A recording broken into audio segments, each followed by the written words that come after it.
Good morning, dear students. Now, welcome to today's class. In today's class, we'll discuss about some important points in accounting equation. As we had already started a new chapter, that is accounting equation, under which we have discussed some transactions which affect two items or which affects more than two items. And now today we'll discuss some important points of the various items or the transactions, how it will be recorded in accounting equation. So now comes towards the point number one, that is treatment of profit and loss, expenses, revenue, etc. So the capital is increased by the profit on sale of goods and revenue like commission received, interest received, etc. And capital is decreased by loss on sale of goods and amount of expenses like salary, rent, etc. It means whenever profit increases on sale of goods or revenue increases like commission received, rent received, interest received, by which the capital will increases, and when there is a loss on sale of assets, loss on sale of goods, or whatever the expenses like salary, rent, if these types of expenses will being incurred, due to this capital will decreases. Now comes towards the point number two, that is treatment of adjustment like items like outstanding expenses, prepaid expenses, accrued income and unearned income. So how will record the outstanding expenses, prepaid expenses, accrued income and unearned income? So now proceed towards the outstanding expenses. So expenses which have been earned but not paid during the year, that is known as what are outstanding expenses. Like an example of wages due but not paid, what rupees 800. So how it will affect the accounting equation and how it will be recorded in accounting equations. So you just see the effect. It is an expenses of the current year and it will be reduced, and it will reduce the profit, so it should be deducted from capital. Outstanding expenses is a liability, so it is necessary to make a new column on liability side in the name of outstanding expenses. So this is what the outstanding wages, due to this capital decreases. Why? Because this is a type of expenses for the concern, but we have not paid yet, that's why cash will not be decreases. One column in liability side will increase with a name of outstanding wages. I hope you all have understood the concept of outstanding expenses. Now comes towards the prepaid expenses. So what is prepaid expenses? Prepaid expenses are those expenses which are not yet due but paid. It means the expenses which is or which are not yet due but being paid by the concern. Like an example of insurance premium paid in advance. Insurance premium paid in advance. So how it will be treated or accounted in accounting equations. So just see the effect. The amount is should be deducted from cash as there is an outflow of cash. So it is what the outflow of cash we have paid in advance. So this is what a prepaid expenses but not yet due. So this is a type of assets. So first of all we'll reduce the amount of cash from this asset side, and again what we will do, prepaid expenses is like an asset, so it is necessary to make new column on the asset side in the name of prepaid expenses. So we'll uh, make a new column on asset side with a name of prepaid expenses. So I hope you all have understood the concept of prepaid expenses and how it will be recorded. Now comes towards the point number C, that is accrued income. It is an income which has been earned but not received during the year. That means the income earned but not yet received during the year, like uh, salary earned but not received. So this is a type of accrued income. So just take an example of interest on investment due but not received.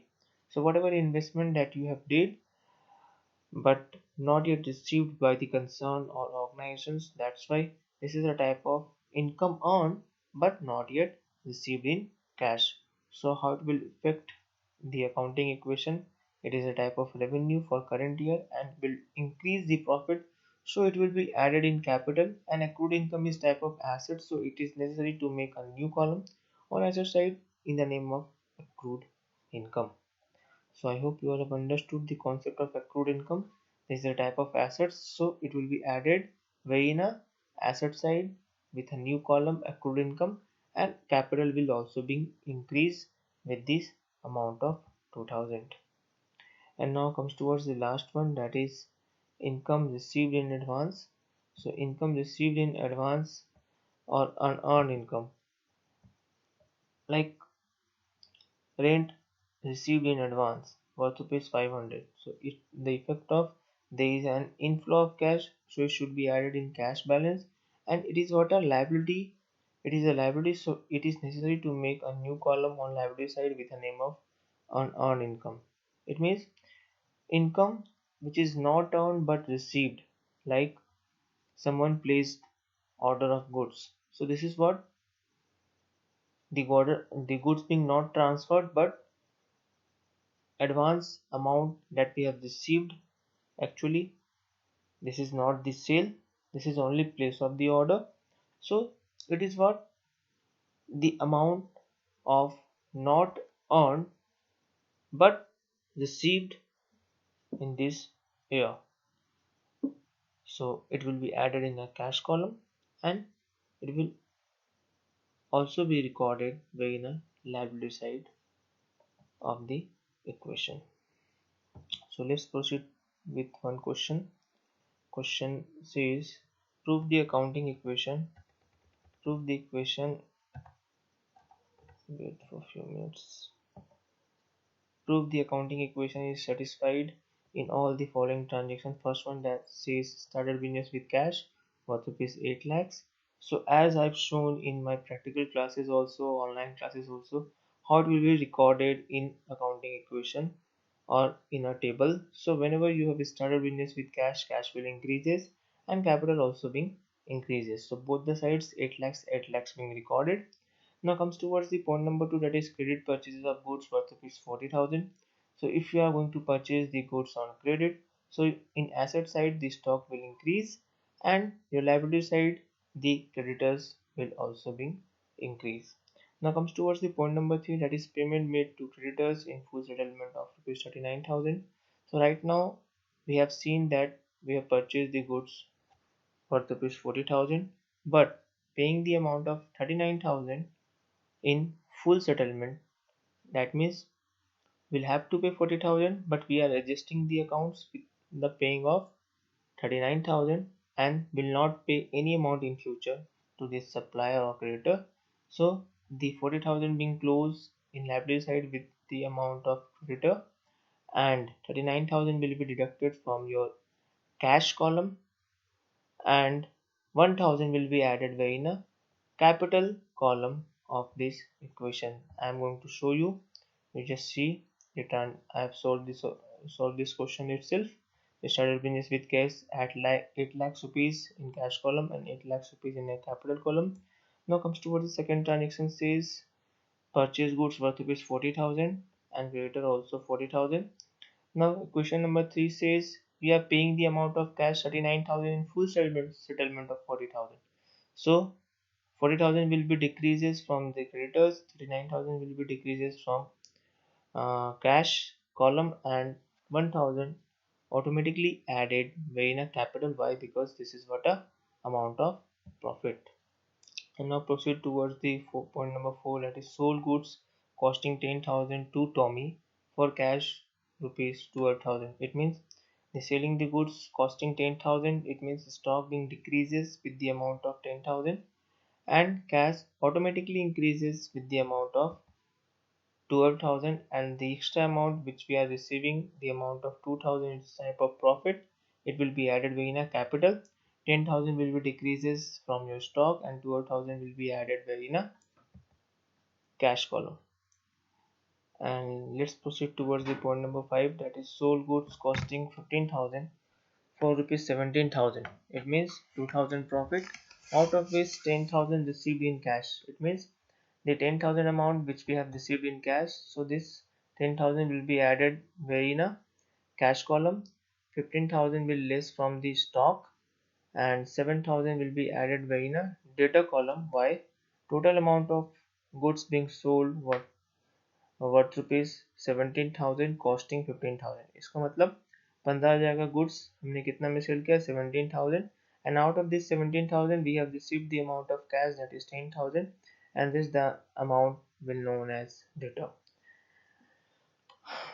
and the profit of 2000 will be added in a capital column. Let's proceed towards the point number 6, that is owner took goods from business for personal use. So this 1000 of the goods being withdrawn by the owner for its personal purpose, so stock will be decreases from with the amount of 1000, and capital will also decreases with the amount of 1000. You just see the things, stock decreases, capital also decreases with the amount of 1000. Now comes towards the point number 7, that is accrued income. Right now I've told you about accrued income, that is income earned but not received.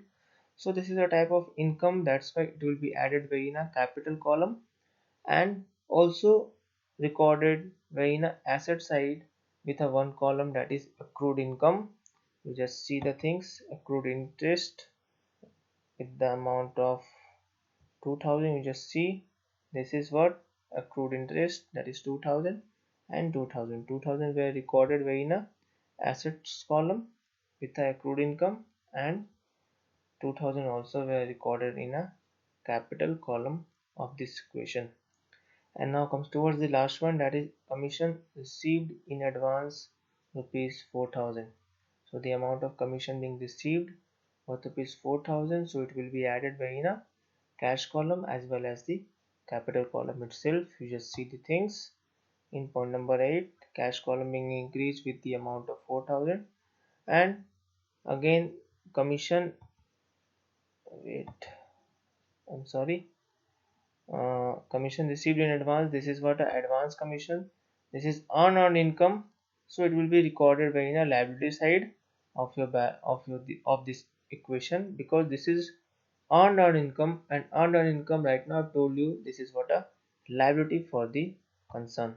So if you are going to match the equation, you just see the things which were recorded in our asset side equals to liability plus capital.